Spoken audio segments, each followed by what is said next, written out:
Channel کو subscribe کریں اور بیل آئکن پریس کریں۔ ویڈیو کو لائک، شیئر اور کمنٹ ضرور کریں۔ کچھ دیر بعد بڑا بیٹا ہمارے پاس آیا اور ہمیں اندر چلنے کو کہا۔ اس کے انداز سے ہم کچھ نہ سمجھ سکے۔ یہ فیصلہ کرنا مشکل تھا کہ اندر جائیں یا باہر نکلیں۔ ہم اس کے ساتھ اندر چلے گئے۔ اس کمرے میں صوفہ سیٹ پڑا تھا اور چائے کچھ لوازمات کے ساتھ رکھی تھی۔ نمکین اشیاء کے ساتھ میٹھی اشیاء بھی تھیں، اور وہاں اب بڑے میاں کے ایک بیٹے کی بجائے 4 بیٹے تھے۔ سب اچھی طرح ملے اور ہمارے ساتھ چائے پر بیٹھ گئے، مگر بڑے میاں ہم سے 10 گز دور ایک صوفے پر بیٹھے رہے۔ میں نے انہیں 2-4 بار دیکھا تو میرے دل میں جو شک تھا وہ پختہ ہونے لگا۔ وہ صاحب کسی گہری سوچ میں کھوئے ہوئے تھے۔ ہم چائے پی رہے تھے کہ ہمیں بڑے میاں کی آواز سنائی دی۔ وہ انگریزی زبان میں کہہ رہے تھے، "Gentlemen, I am quite certain that you are out of those persons of war who have escaped from some of the camp very recently." حضرات، مجھے بالکل یقین ہے کہ آپ ان جنگی قیدیوں میں سے ہیں جو حال ہی میں کسی قیدی کیمپ سے فرار ہوئے ہیں۔ میرے منہ میں جو چائے کا گھونٹ تھا وہ برف کا ٹکڑا بن کر حلق میں اٹک گیا۔ نادر اور طارق کی کیفیت بھی یہی تھی۔ ہم ایک دوسرے کی طرف دیکھنے سے گھبرانے لگے۔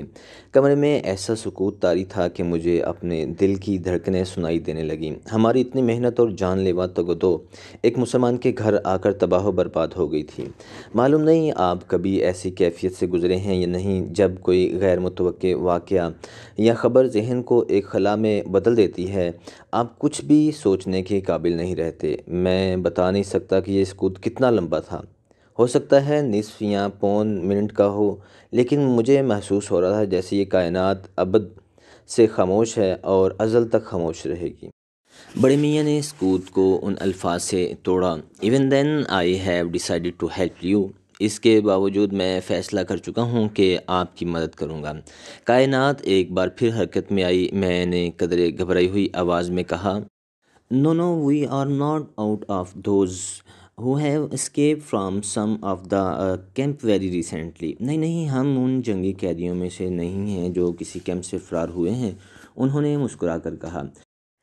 "Gentlemen, I shall not try to refute, but this is my personal appreciation. I am may be wrong also." حضرات، میں آپ کو جھٹلانے کی کوشش نہیں کروں گا، لیکن یہ میرا ذاتی اندازہ ہے، میں غلط بھی ہو سکتا ہوں۔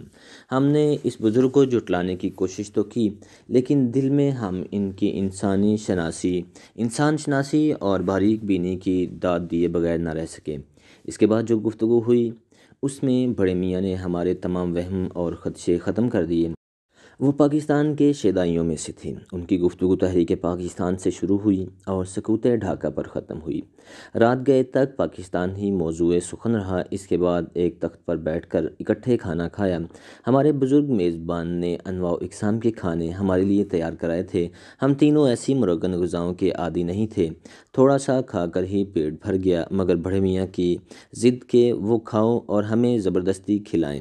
سونے کے لیے وہ بستر بچھائے اور نرم اور گرم تھے۔ بڑے ہی گہری نیند آئی اور بے خبری سے سو گئے۔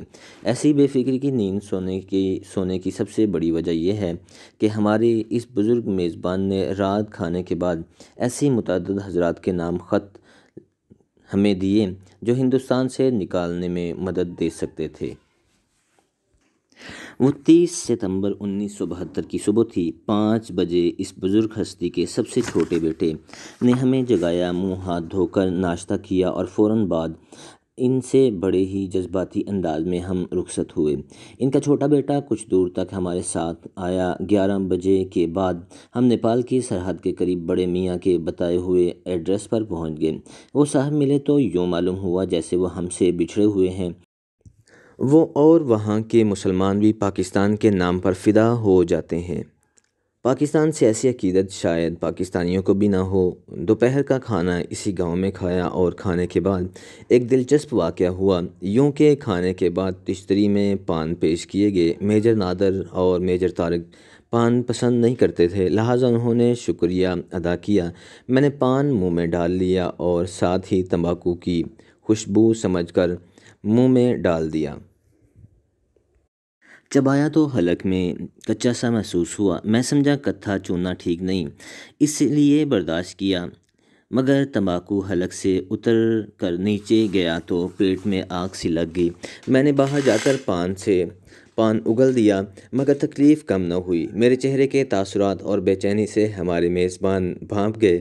انہوں نے فوراً میٹھا وہیں منگوایا جو مجھے دیا۔ یہ پیٹ میں گیا تو کچھ چین آیا مجھے اور وہیں دیا اور اس سے طبیعت بحال ہوئی۔ میزبان جان گئے کہ میں غلطی سے تمباکو کھا گیا ہوں۔ اس کے بعد ہم سو گئے اور ساری دوپہر گہری نیند سوتے رہے۔ میزبان نے ہمیں جگایا تو سورج غروب ہونے والا تھا۔ ہم جلدی سے اٹھے اور فرار کے آخری مرحلے کے لیے تیار ہو گئے۔ یہاں یہ بتانا ضروری ہے کہ ہندوستان اور نیپال کی سرحد آزاد ہے۔ ادھر ادھر آنے جانے کے لیے پاسپورٹ اور ویزا کی ضرورت نہیں۔ کسٹم چوکی موجود ہے جہاں اسمگلنگ کی روک تھام کے لیے سامان چیک ہوتے ہیں۔ اس چوکی پر کسی بھی آدمی کو روکا جا سکتا ہے۔ یہی ایک خطرہ تھا کہ ہم چوکی کے سامنے سے نہیں گزرنا چاہتے تھے۔ ہو سکتا ہے کہ ہماری تصویریں وہاں پہنچ گئی ہوں یا ہمیں روکنے کے لیے وہاں کوئی بیٹھا ہو۔ اس خطرے سے بچنے کے لیے ہمارے میزبان نے کسی اور جگہ سے ہمیں سرحد پار کرنے کا انتظام کر دیا۔ انہوں نے ہمیں ایک گائیڈ دیا جو اس کام کا ماہر تھا۔ وہ ہمیں چوکی سے کچھ دور لے گیا اور سرحد پار کرا دی۔ اب ہم ہندوستان سے آزاد تھے۔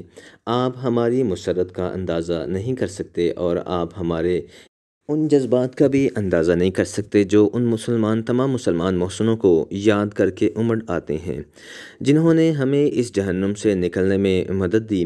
یہ جذباتی آنسو بن کر آنکھوں میں آ گئے۔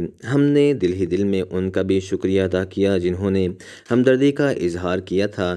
وہ مجبور تھے، ہمارا مالی معاونت کرنے کے قابل نہیں تھے، لیکن ان کی ہمدردیوں نے بھی ہمیں جو روحانی سہارا دیا وہ بہت قیمتی تھا۔ رہائی کی مسرت نے ہمیں پاگل پن کی حد تک پہنچا دیا۔ آپ بھی ہمیں پاگل کہیں گے، ہماری وہ حرکتیں کم از کم ناپسند ضرور کریں گے جو ہم نے نیپال میں داخل ہو کر کیں۔ ہم نے ہندوستان کی طرف منہ کر کے پیشاب کیا، نفرت سے تھوکا اور کچھ اور بھی بیہودہ حرکتیں کیں۔ نیکسٹ ویڈیو کے ساتھ جلد حاضر ہوتے ہیں۔ اپنا خیال رکھیے گا۔ اللہ حافظ۔